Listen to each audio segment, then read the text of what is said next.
Hello दोस्तों। आज हम आपको जेई सेशन 1 के जो एडमिट कार्ड्स आए उस एडमिट कार्ड के बारे में थोड़ी सी इन्फॉर्मेशन बताने वाले हैं। आपको जैसे कि पता होगा कि वो जो एडमिट कार्ड है वो 4 पेजेस की पीडीएफ है। 4 पेजेस की पीडीएफ है। 4 पेजेस की पीडीएफ में सबसे पहले पेज पर आपका फ़ोटो, आपका एग्ज़ाम का रोल नंबर, एप्लीकेशन नंबर, आपका नाम, एग्ज़ाम सेंटर, एक क्यूआर कोड आएगा, ठीक है। आपका रोल नंबर का भी एक क्यूआर बार कोड बनेगा। उसके बाद आपकी शिफ्ट कहाँ से है, क्या कौन सी शिफ्ट है, फर्स्ट शिफ्ट, सेकंड शिफ्ट, आपका या शिफ्ट का टाइमिंग क्या है, 3 से 6 या सुबह में है तो उसका, उसके बाद रिपोर्टिंग टाइम भी आएगा।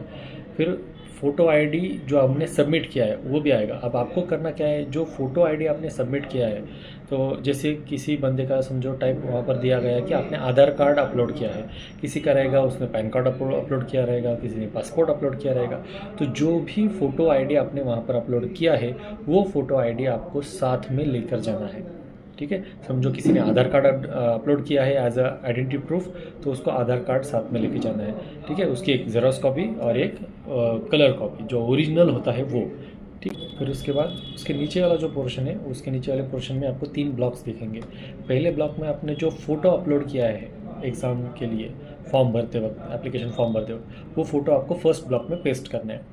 दूसरे ब्लॉक में आपको आपका लेफ़्ट थंब का री इम्प्रेशन देना है, ठीक है। वो सही लगा के इंक नोट पैड पे आपको ऐसे ये करके इम्प्रेशन, आपका लेफ़्ट थंब का इम्प्रेशन आपको वहाँ पर देना है, ठीक है। तीसरा जो ब्लॉक है वो तीसरा ब्लॉक आपको खाली रखना है। क्यों? क्योंकि वहाँ पर आपको जब सिग्नेचर करने हैं वो सिग्नेचर एग्जामिनेशन के वक्त इन्विजिलेटर के सामने करने, ठीक है। तो ऐसे ये 3 ब्लॉक का फर्स्ट पेज का हो गया। सेकंड पेज पर कुछ इंस्ट्रक्शन है, थर्ड पेज पे भी कुछ इंस्ट्रक्शन दिए हुए हैं, ठीक है। मैल प्रैक्टिस समझो क्या क्या अलाउड है, क्या नहीं अलाउड है। तो क्या क्या अलाउड है वो मैं बता देता हूँ सबसे पहले। अगर आपको समझो साथ में लेके जाना है तो खुद की एक ट्रांसपेरेंट ऐसी वाटर बॉटल आप लेके जा सकते हो, ठीक है। फिर एक सिंपल बॉल पॉइंट पेन, जो बॉल पेन होता है वो आप लेके जा सकते हो।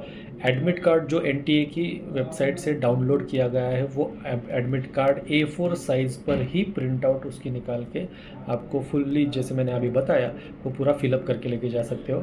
और एक एडिशनल एक फ़ोटो जो पासपोर्ट साइज़ है, वो पासपोर्ट साइज़ की एक फ़ोटो आप अटेंडेंस शीट पे पेस्ट करने के लिए लेके जाना है, ठीक है। तो ये कुछ चीज़ें यहाँ पर अलाउड है।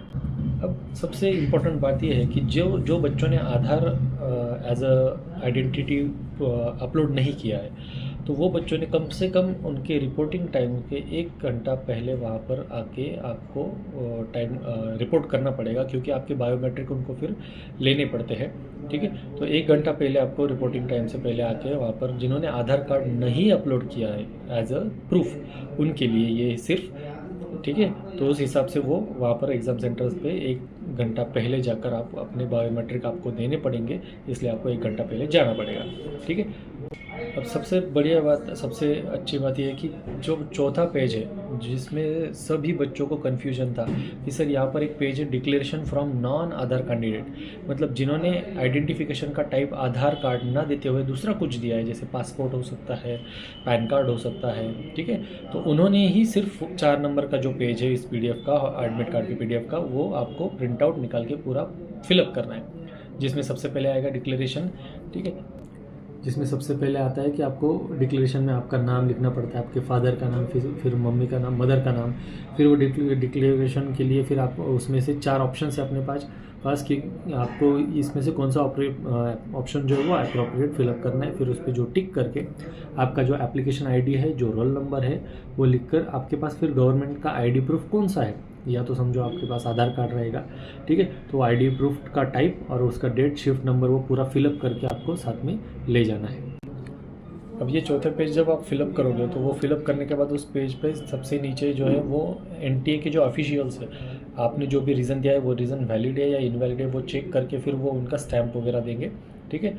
तो ऐसे ये पूरा आपका एडमिट कार्ड है, इस तरह से वो क्रिएट होता है, ये याद रखिए।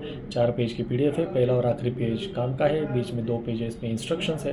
पहला पेज आपको प्रिपेयर करना है, ऐसे आपको कम से कम 2 से 3 हॉल टिकट प्रिपेयर करके रखो, क्योंकि एन वक्त पर अगर समझो एक दूसरा आपसे कुछ मिस भी हो जाता है तो आपको दूसरा काम आएगा।